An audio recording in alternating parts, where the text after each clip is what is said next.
Hello everyone and welcome to mechanical classes by Swati. दोस्तों, आप सभी में से बहुत सारे लोग बुलेट तो चलाते ही होंगे, लेकिन आप देखे होंगे, ऑब्जर्व किए होंगे कि बुलेट से जो एग्जॉस्ट से जो साउंड निकलता है वो साउंड थोड़ा अलग है in comparison to that of the other bikes. Bullet जब आप चलाते हो तो फिर एक डग डग डग डग करके एक साउंड आता है। ऐसा क्यों दोस्तों? ये साउंड आता ही क्यों है और बाकी बाइक्स में ऐसा क्यों नहीं आता है? बहुत सारे लोगों को ऐसा लगता है कि वो साइलेंसर के वजह से वो डग डग डग डग करके ऐसा साउंड निकलता है, लेकिन असल में दोस्तों साइलेंसर की वजह से ऐसा नहीं है, बल्कि इंजन के डिजाइन, इंजन के साइज, उसके वजह से ही ये जो साउंड निकलता है, डग डग करके वो साउंड निकलता है जब आप ट्रैवल करते हो, तो फिर उसी के वजह से, इंजन के साइज, इंजन के डिजाइन की वजह से ही वो साउंड निकलता है दोस्तों। चलिए दोस्तों, इस वीडियो में मैं आपके साथ इसी के बारे में ही डिस्कशन करने वाली हूँ कि बुलेट में ऐसा जो साउंड आता है, ऐसे टिपिकल जो साउंड आता है वो क्यों आता है, उसके डिटेल्स में आपके साथ आज डिस्कशन करने वाली हूँ। इसीलिए दोस्तों आप वीडियो को एंड तक जरूर देखिए और वीडियो अच्छी लगी तो एक लाइक दोस्तों जरूर कर दीजिए और मेरे चैनल को दोस्तों सब्सक्राइब करना बिल्कुल भी ना भूलें, क्योंकि आगे जाके दोस्तों जो भी मैं वीडियोस बनाऊंगी मैकेनिकल इंजीनियरिंग के रिलेटेड, उसका नोटिफिकेशंस दोस्तों डायरेक्टली आपके मोबाइल में दोस्तों पहुंच सके। तो चलिए दोस्तों वीडियो को स्टार्ट करते हैं। देखिए दोस्तों, बुलेट आपका ऐसे डग डग डग डग करके एक साउंड करता है। जब बुलेट आपका जब आप चलाते हो या कोई भी रास्ते में जाता हो तो अचानक से ये साउंड सुन के ही आपको पता लग जाता है अरे ये बुलेट होगा। तो ऐसा दोस्तों क्यों होता है कि बुलेट में ऐसा साउंड क्यों प्रोड्यूस करता है? देखिए दोस्तों, बुलेट में क्या होता है कि फर्स्ट मैं आपको बताऊंगी कि उसका जो आरपीएम होता है ना वो कम होता है in comparison to that of the other bikes. अभी ये दोस्तों आरपीएम क्या है? देखिए हर एक बाइक में यूजुअली क्या होता है, 4 स्ट्रोक इंजन लगाया जाता है और फिर बुलेट में भी वही है, 4 स्ट्रोक इंजन लगाया जाता है, लेकिन आरपीएम उसका कम है। आरपीएम मतलब दोस्तों रिवॉल्यूशन पर मिनट। रिवॉल्यूशन पर मिनट इसका मतलब क्या है? ये जो देखिए ये क्रैंक दोस्तों लगातार घूमता ही रहता है। ओके, क्रैंक दोस्तों घूमता ही रहता है, इसके वजह से ही ये है क्रैंकशाफ्ट, राइट? ये घूमता ही रहता है, उसके वजह से ही पिस्टन आपका ऊपर नीचे होता है और फिर सारे स्ट्रोक्स कंप्लीट होते हैं, जैसे कि सक्शन हो गया, कंप्रेशन हो गया, पावर हो गया, एग्जॉस्ट स्ट्रोक हो गया, ये सब कंप्लीट होते हैं। लेकिन पर्टिकुलरली बुलेट की अगर हम बात करें तो इसका जो आरपीएम है, आरपीएम मतलब रिवॉल्यूशन पर मिनट, ये कितना बार, ये क्रैंक कितना बार घूमता है 1 मिनट में, उसको बोला जाता है दोस्तों आरपीएम। और बुलेट की बात करें तो फिर उसका कम आरपीएम है in comparison to that of the other bikes. चलिए उसको एक डाटा के हिसाब से मैं आपको समझाती हूँ।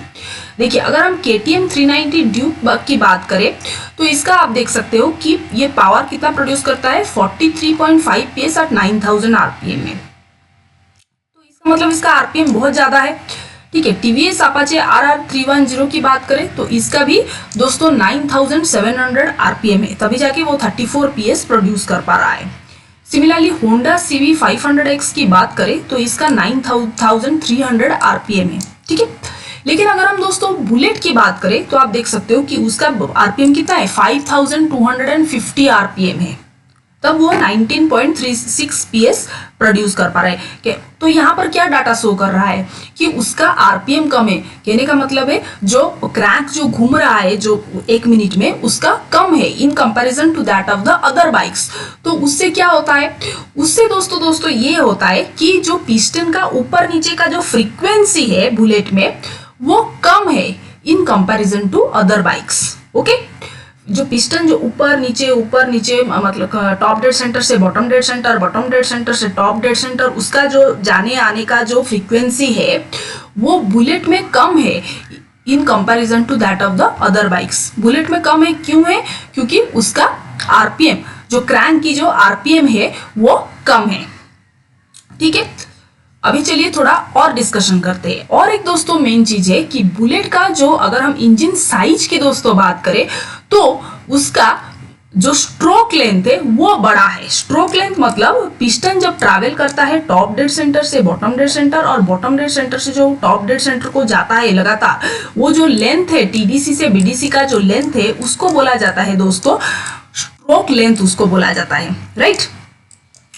क्या होता है दोस्तों कि जो बुलेट है ना उसका स्ट्रोक लेंथ बड़ा है। आप इस मतलब टेबल में भी देख सकते हो। देखिए KTM 390 ड्यूक की बात करें तो उसका स्ट्रोक लेंथ 60 mm है। TVS अपाचे का RR 310 का 62.1 mm है।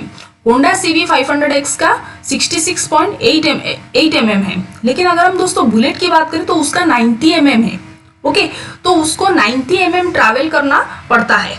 ओके ये जो डिस्टेंस है टॉप डेड सेंटर से बॉटम डेड सेंटर तक, उसका स्ट्रोक लेंथ बड़ा है, 90 mm है इन कंपैरिजन टू आप देख रहे हो अदर बाइक्स। ओके, तो स्ट्रोक लेंथ उसको बड़ा है उसका, तो इसका मतलब उसको ज्यादा डिस्टेंस ऐसे ट्रैवल करना पड़ता है इन थे पूरा बॉटम डेड सेंटर से टॉप डेड सेंटर तक जाने के लिए, फिर टॉप डेड सेंटर से बॉटम डेड सेंटर जाने के लिए।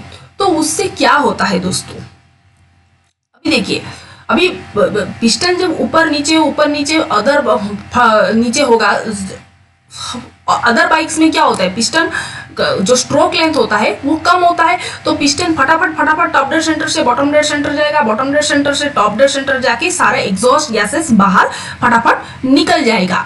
लेकिन अगर हम दोस्तों बुलेट की बात करें तो क्या होता है दोस्तों, इसको टाइम लगेगा, इसका स्ट्रोक लेंथ जो है वो 90 mm है, तो फिर उसको क्या होगा कि यहाँ पर जो है उसको 90 mm है ना, तो उसको ज्यादा टाइम लगेगा उसको ट्रैवल करने में, ऊपर उठने में।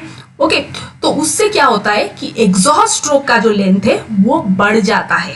ओके, एग्जॉस्ट स्ट्रोक का जो लेंथ है वो बढ़ जाता है। कहने का मतलब है जब पिस्टन ऊपर उठता है ना तभी जाके ये एग्जॉस्ट जो भाल्व है वो खुलता है और फिर जो गैसेस है वो बाहर निकलते हैं, तभी ये जो स्ट्रोक लेंथ है वो 90 mm है, तो वो ज्यादा डिस्टेंस उसको ट्रैवल करना पड़ेगा। जब ज्यादा डिस्टेंस दोस्तों ट्रैवल करना पड़ेगा तो यहाँ पर जो एग्जॉस्ट गैसेस है वो पूरा एकदम सा छोटा पार्टिकल्स में कन्वर्ट हो जाएंगे। ओके, और फिर जब ये रिलीज करेंगे बाहर, जब जाएंगे साइलेंसर के थ्रू तो अपना एनर्जी को रिलीज करेंगे, और उसी के वजह से दोस्तों क्या होता है एकदम सा छोटा पार्टिकल्स हो गया होगा, और फिर उस टाइम जब एनर्जी रिलीज करेंगे साइलेंसर में तो इसीलिए वो एक डग करके एक साउंड करते हैं। ओके, जो भी आप साइलेंसर से जो भी आवाज आप जो कोई भी बाइक में सुनते हो वो सिर्फ एग्जॉस्ट गैसेस का ही आप सुनते हो, वो साउंड आपको सुनने को मिलता है। लेकिन बुलेट में पर्टिकुलरली ये साउंड आपको पूरा एकदम सा अच्छे से सुनाई देता है। क्यों? क्योंकि यहाँ पर स्ट्रोक लेंथ बड़ा हो जाता है, उसके वजह से क्या होता है कि ये जो एग्जॉस्ट गैसेस है वो क्या होते हैं कि कन्वर्ट हो जाते हैं एकदम छोटा पार्टिकल्स में, और यही पार्टिकल्स जब साइलेंसर के थ्रू जाते हैं ना तो एक पर्टिकुलरली एक साउंड रिलीज करते हैं। वही गैस पार्टिकल्स दोस्तों जब साइलेंसर में ट्रैवल करते होंगे ना तब वो एनर्जी को रिलीज करते हैं, और उसके वजह से एक पर्टिकुलर साउंड आपको सुनने को मिलता है दोस्तों। तो आई होप दोस्तों आपको इस वीडियो में समझ में आया होगा कि ऐसे बुलेट में ऐसे टिपिकल साउंड क्यों आता है। अगर कुछ डाउट्स रह गया हो तो कमेंट सेक्शन में मुझे जरूर पूछिए, मैं आपकी डाउट को क्लियर करने की पूरी से पूरी कोशिश करूंगी। चलिए दोस्तों मैं वीडियो को यहाँ पर ही एंड कर देती हूँ, फिर मिलते हैं दोस्तों नेक्स्ट वीडियो में। Thank you.